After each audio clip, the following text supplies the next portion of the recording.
Pizza.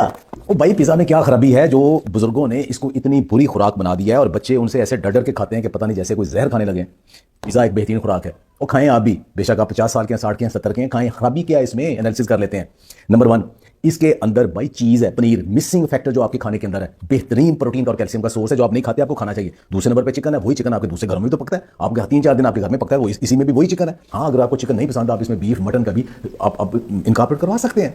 तीसरी चीज, इसके अंदर 22 सब्जियां डालते हैं, कैप्सिकम डालते हैं, जबरदस्त, शिमला मिर्च से अच्छी विटामिन सी का सोर्स ही कोई नहीं, प्याज डालते हैं, बाकी वेजिटेबल्स डालते हैं, और ऑलिव जो आप बड़े स्पेशल करके लेके आते हो वो इसके ऊपर है।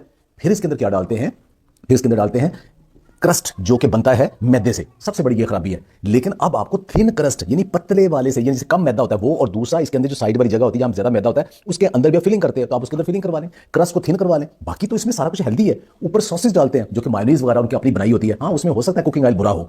ओवरऑल ये सारा कुछ जो बनता है इसमें कहां खराबी आ गई, हाइजीन की। तो हाइजीन तो आपके घरों में भी आप सफाई नहीं है, या गली महलों में जहां उन्होंने मुर्दा चिकन और बाकी सारी फजूल चीजें यूज की हैं, बहुत लो क्वालिटी यूज की है सॉसेज, वो नहीं, किसी अच्छी जगह से खा लें।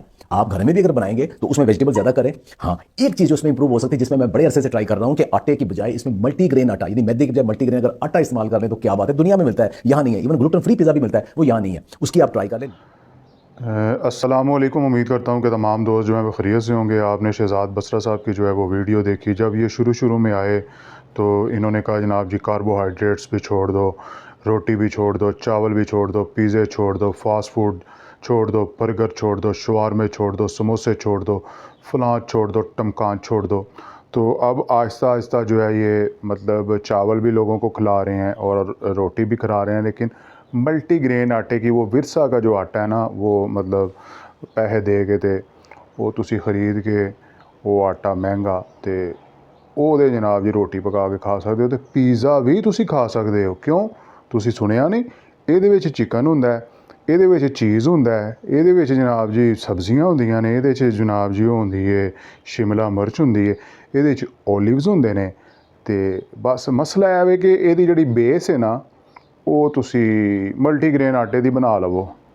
ਤੇ ਮੈਂ ਸ਼ੁਰੂ 'ਚ ਮੈਂ ਕਿਹਾ ਯਾਰ ਐਡਾ ਕਿਹੜਾ मतलब अरस्तू आ गया कि ਜਿਹੜਾ जनाब जी मुल्क कौम ਦੀ बड़ी आवाम ਦਾ ਇਹਨੂੰ बड़ी जनाब जी फिक्र है। तो लेकिन मेरी छठी इसने कहा कि इंशाल्लाह आगे जाके जो है ना दुकान अपनी खोलेगा। तो वो जिस तरह डॉक्टर शराफत ने दुकान खोल ली है, तो इन्होंने भी दुकान जी है ना अपनी हुण खोल ली है।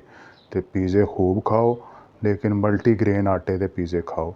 अल्लाह ताला तुहाडा ते मेरा ते सारियां दा जिहड़ा ना हामी नासिर हो।